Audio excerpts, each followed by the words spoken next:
শীতের সকাল 7টায় উঠে অফিসের রান্না প্লাস সংসারের যাবতীয় কাজ প্লাস দুপুরের রান্না দুপুর 2টোর মধ্যে যেভাবে গুছিয়ে দ্রুত করে নিলাম। শুভ সকাল বন্ধুরা, আমি টুকুন। আমার এই ব্লগ চ্যানেলে সকল বন্ধুদেরকে জানাই অনেক অনেক স্বাগত, অনেক অনেক ভালোবাসা। তোমরা সবাই কেমন আছো? আশা করছি যে যেখানেই আছো কাছে দূরে সবাই খুব ভালো আছো আর সুস্থ আছো। আজকে হচ্ছে শুক্রবার, এখন সকাল 7টা বাজে। এখন থেকেই তোমাদের সবাইকে সাথে নিয়ে আজকের ব্লগটা শুরু করছি। আশা করছি আজকের ব্লগটা তোমাদের খুবই ভালো লাগবে। আর এখন শীতকালে না একদম সকালবেলায় কিছুতেই উঠতে ইচ্ছা করে না, ঘুম যেন ভাঙতেই চায় না। আর ঘুম ভেঙে গেলেও উঠতে ইচ্ছা করে না ব্ল্যাঙ্কেটের ভিতর থেকে। তো অনেক কষ্ট করে ঢুলু ঢুলু চোখে ওপরে এলাম, এসেই আগে সূর্য প্রণামটা সেরে নিলাম, তারপরে তুলসী তলায় জল ঢেলে ধুয়ে নিলাম। তারপর রান্নাঘরে এসে রান্নাঘরটা পরিষ্কার করে নিলাম, গ্যাস ওভেনটা পুছে নিলাম, স্ল্যাবটা পুছে নিলাম, নিয়ে গরম গরম চা করে নিলাম। চা করে তোমাদের দাদাভাইয়ের জন্য নিচে দিয়ে এলাম, তারপরে আমি খেয়ে নিলাম। এবার সকালের টিফিন বানাবো, অফিসের রান্না। তো আজকে অফিসের রান্না কি হবে তোমরা দেখেই বুঝতে পারছো। আজকে গোটা গোটা আলুর দম করব। তো আলুগুলো না আমি রাত্রে সেদ্ধ করে খোলা ছাড়িয়ে রেখেছিলাম, নতুন আলু তো। আর এখন এই শীতে গোটা গোটা নতুন আলুর দম খেতে তো ভীষণ ভালো লাগে। তো আজকে আলুর দম আর রুটি করে দেবো দাদাভাইকে। দাদাভাই নতুন আলুর দম খেতে ভীষণ ভালোবাসে। তবে কি বলো তো, নতুন আলু না আমার খেতে একদম ভালো লাগে না। আমি নতুন আলু খেতেই পারি না। ওই যে ঠান্ডা হয়ে গেলে কেমন শক্ত মতো হয়ে যায়, আর নতুন আলুর জন্য কোনো টেস্টই পাই না। আমরা যে দোকান থেকে জিনিসপত্র নিই আলু পেঁয়াজ টিয়াজ, সেখানে বলা আছে পুরনো আলুগুলো আমার জন্য রেখে দেয়। এখন তো বেশিরভাগ সবাই নতুন আলুই খাবে। তো এই পুরনো আলুগুলো আমি নিয়ে আসি, আর দাদাভাইয়ের জন্য অল্প করে নতুন আলু আনি, দাদাভাইয়ের জন্য তরকারিতে দিই। তো যাই হোক বন্ধুরা, দেখো রান্নাঘরে এসে কিন্তু আমি রান্নাটা বসিয়ে দিয়েছি। আর আলুদমটা কিন্তু আমার সুন্দর করে কষানো হয়ে গেছে, আদা রসুন টসুন দিয়ে আমি সুন্দর করে কষিয়ে নিয়েছি। নিয়ে দেখো গরম জল ঢেলে দিয়েছি, তরকারিটা কিন্তু ফুটতে শুরু করে দিয়েছে। একদম টকবকে গরম জল দিয়েছি তো। আর আলুর দমের কালারটা কত সুন্দর এসছে দেখো। তো আমি নামানোর আগে এই যে একটু গরম মশলা ছড়িয়ে দিলাম। এবারে আলুর দমটা নামিয়ে নেবো। আর এদিকে দেখো আমার রুটি করাও কিন্তু হয়ে গেছে, গরম গরম রুটি আর আলুর দম খেতে কিন্তু বেশ ভালোই লাগে। তো তোমরা কে কে আছো নতুন আলু খেতে ভালোবাসো আর আমার মতো পুরনো আলু খেতে ভালোবাসো, কমেন্টস করে কিন্তু অবশ্যই জানিও। তারপরে দেখো দাদা ভাইয়ের জন্য টিফিন বক্সে আমি টিফিনটা প্যাক করে দিচ্ছি।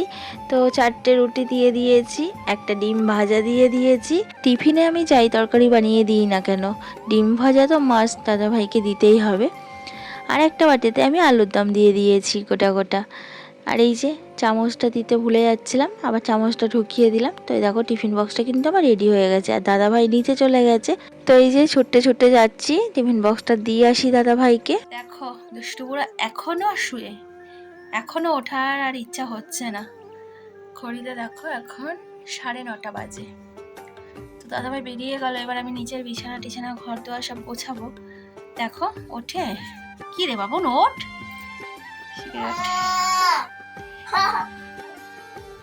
ওঠ। এত বেলা অবধি কেউ ঘুমায়? আমি একটা টেনে নিই তো আর একটা টে করে। ওঠ, উঠবি তো? ওঠো বাবা ওঠো, জানলাটা খুলতে হবে, জানলাটা খোলা হয়নি। ওঠো ওঠো ওঠো ওঠো, শিগগিরই ওঠো।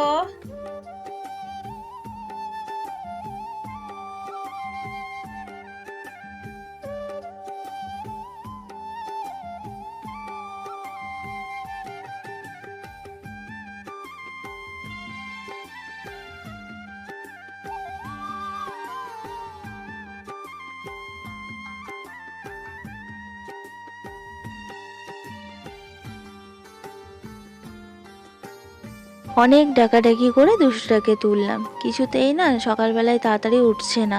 কয়েকদিন পর স্কুল শুরু হয়ে যাবে, তখন যে কিভাবে ওকে তুলবো আমার এখনই টেনশন ধরে যাচ্ছে। 8টার মধ্যে স্কুল শুরু হবে, তার আগে তো ওকে রেডি করতে হবে। তো তো দেখতে দেখতে ছুটিগুলো যেন কেমন কেটে গেল। আর কয়েকটা দিন আছে, জানুয়ারি মাস থেকে আবার স্কুল শুরু। আবার তাড়াহুড়ো করে সকালে সব কাজকর্ম সারতে হবে, আবার ওকে আনতে যেতে হবে, ওর পড়াশুনো করানো। দিনগুলো দেখতে দেখতে কত তাড়াতাড়ি কেটে গেল। তো দেখো এখনও ও খাটে শুয়ে আড়ামোড়া খাচ্ছে। আর আমি ব্ল্যাঙ্কেটগুলো ভাঁজ করে জানলায় রোদ্দুরে দিয়ে দিলাম, প্রতিদিনের মতো বালিশগুলোও দিয়ে দিলাম। তারপরে এই যে দেখো খাটের রেলিংগুলো পুছে নিচ্ছি। খাটের রেলিংগুলোতে না একটু ধুলো ধুলো মতো পড়েছে, দুদিন পুছিনি।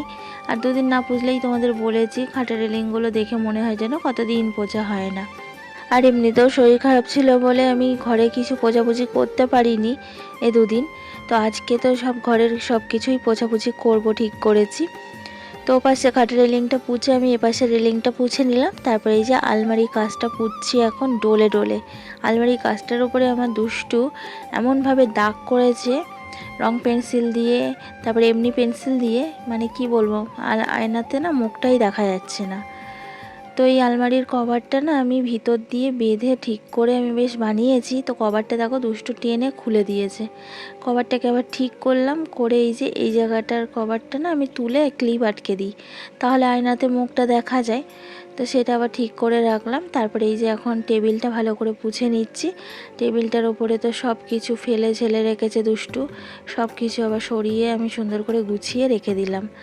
আর এদিকে দুষ্টু বসে বসে খেলা করছে। কখন থেকে বলছি ওপরে যা, ব্রাশটা কর, আমি যাচ্ছি, কিছুতেই শোনে না। সেই আমাকে যেতে হবে সঙ্গে, ব্রাশ করাতে হবে, মুখ ধুবিয়ে দিতে হবে, তারপর এত বড় ছেলে হয়েছে একা একা কিছুই করবে না। তারপরে বিছানার চাদরটা টান টান করে গুজে বিছানার চারিদিকটা সুন্দর করে ঝেড়ে নিলাম। আর এই দেখো না কত জামা কাপড়, রোজ রোজ এত জামা কাপড় যদি আমি এই ঠান্ডার মধ্যে কাচি তা আমার ঠান্ডা লাগবে না, জ্বর আসবে না, তো কি লোকের হবে বলো তো। কত জামা কাপড় বেরিয়েছে কাচা ধোয়ার জন্য। আর ওই দেখো জলে ধোঁয়া উঠছে, গরম জল করে নিয়েছি, গরম জলে সব জামা কাপড় ভিজিয়ে দেবো। আর এই শীতের সময় না জামা কাপড় থেকে না ময়লা ঠিকঠাক উঠতেই যায় না, তো গরম জলে ভিজিয়ে দিলে সাথে সাথেই জামা কাপড়গুলো পরিষ্কার হয়ে যায়। তো জামা কাপড়গুলো ভিজে এখন এই যে আমি রেখে দিলাম। স্নান করার সময় জামা কাপড়গুলো কেচে নেবো, সাথে সাথে কাচলে তো পরিষ্কার হবে না, একটু ভিজিয়ে রাখতে হবে, তবে ভালো জামা কাপড়গুলো পরিষ্কার হয়ে যাবে। তারপরে এই যে ঘরে চলে এলাম, ঘরটাকে এখন আমি ভালো করে ঝাড় দিয়ে নিচ্ছি। ঘরটা ঝাড় দিয়ে বাইরেটা ঝাড় দিয়ে নিলাম, তারপরে সিঁড়িটা ওপর থেকে একদম নিচে অবধি ঝাড় দিয়ে নিলাম। তো এবার হলো নিচের ঘরের সব কাজকর্ম গোছানো। এবারে যাব আমি ওপরে, দেখো 10:30 বাজে। তো ওপরে গিয়ে এবার ওপরের কাজগুলো করে নেবো, কারণ ওপরে ঘর গোছানো হয়ে গেছে, ঝাড় দেওয়াও হয়ে গেছে, সেই জন্য সব ঝাড় দেওয়া কমপ্লিট।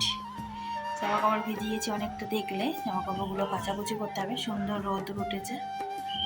আজকে আর ঘর দোয়ারগুলো পুছলাম না, কালকে ঘর দোয়ার সব পুছেছিলাম। প্রত্যেক দিন না পুরো বাড়ি পোছা আমার পক্ষে সম্ভব হয় না, কারণ একদম উপর থেকে নিচ অবধি আমাকে পোছাপুছি করতে হয়, তোমরা তো দেখেছো। তো প্রত্যেক দিন পোছাপুছি করলে না ওপর থেকে নিচ অবধি আমি পেরে উঠবো না, তাই জন্য একদিন ছাড়া ছাড়া আমি পোছাপুছি করি। তো তারপরে দেখো ওপরের ঘরের বাইরেটা না ঝাড় দেওয়া বাকি ছিল, তো ওপরের ঘরের বাইরেটা ঝাড় দিয়ে নিলাম, তার সাথে একেবারে ছাদটাও আমি ঝাড় দিয়ে নিলাম। তারপরে এই যে রৌদ্রে এখন সবজি কাটতে বসেছি। আর শীতের সময় রৌদ্রে বসে কাজ করার মজাটাই আলাদা। তোমরা তো অনেকেই জানো শীতের সময় রৌদ্রে বসে থাকতে কতটা ভালো লাগে, মনে হয় না যে রৌদ্র থেকে উঠে যায়। তো রৌদ্রে বসে বেশ আরাম করে করে সবজিগুলো সব কেটে নিলাম। বাঁধাকপি চচ্চড়ি করবো বলে বাঁধাকপি কুচিয়ে নিলাম, আলু কেটে নিলাম। তারপরে স্নানটা সেরে এলাম, দুষ্টুকে স্নান করিয়ে দিয়েছি। আর এই যে এক বালতি জামা কাপড় ভিজিয়েছিলাম, সেই জামা কাপড়গুলো সব কাঁচা ধোয়া করে চলে এলাম ছাদে, এক এক করে সব রৌদ্রে মেলে দিচ্ছি। আর আগের দিনে ভিডিওয়ে তোমরা দেখেছিলে আমি বালিশের ওয়্যারগুলো খুলেছিলাম, তো সেই বালিশের ওয়্যারগুলো না রেখে দিয়েছিলাম, কাঁচা হয়নি, শরীরটা খুবই খারাপ লাগছিল। তো সেই ওয়্যারগুলো আজকে কাঁচা ধোয়া করে নিয়েছি। তারপরে চলে এসেছি ঠাকুর ঘরে। ঠাকুর ঘরে এসে এখন ফুল দিয়ে ঠাকুরগুলোকে সাজিয়ে নিচ্ছি। আর আমার দুষ্টটা কিন্তু প্রতিদিনের মতো আজকেও শিব ঠাকুরদের স্নান করিয়েছে, তারপরে গা পুছিয়েছে, এক এক করে শিব ঠাকুরদেরকে আসনে তুলেছে। আমি যত বলি আমি করে নিচ্ছি, তুই বাচ্চা মানুষ পারিস, কিছুতেই শোনে না। ও স্নান করাবেই, ওর খুব ভালো লাগে স্নান করাতে। তো নিজে থেকে যখন আগ্রহ সহকারে বলছে, করতে চাইছে, তো আমি বাধা দিই না। যাই হোক, তারপরে আরতিটা সেরে নিয়ে আমি পুজোটা সেরে নিলাম। পুজো সেরে নিয়ে এখন যাব রান্নাঘরে। রান্না তো বাকি আছে, তো রান্না করে নিলেই আমার কিন্তু সব কাজ কমপ্লিট হয়ে যাবে। তো চলে এলাম রান্নাঘরে। আর এই যে দেখো, আমি এখন মাছের মাথা ভেজে নিচ্ছি। মাছের মাথা দিয়েই আমি বাঁধাকপিটা রান্না করব। তো কুচো চিংড়ি মাছ খুঁজছিলাম, কুচো চিংড়ি মাছ দিয়ে বাঁধাকপি করলে ভীষণ ভালো লাগে। তো কুচো চিংড়ি মাছ পেলাম না।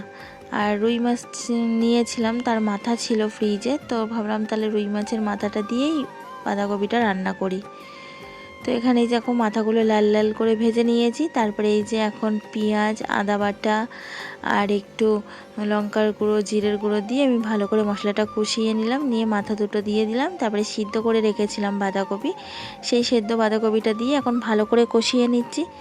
যাই হোক বন্ধুরা, আজকের মতো ভিডিওটা এখানেই শেষ করছি। যদি ভালো লাগে লাইক করে দিও আর কমেন্টস করে জানিও কেমন লাগলো আজকের ভিডিওটা।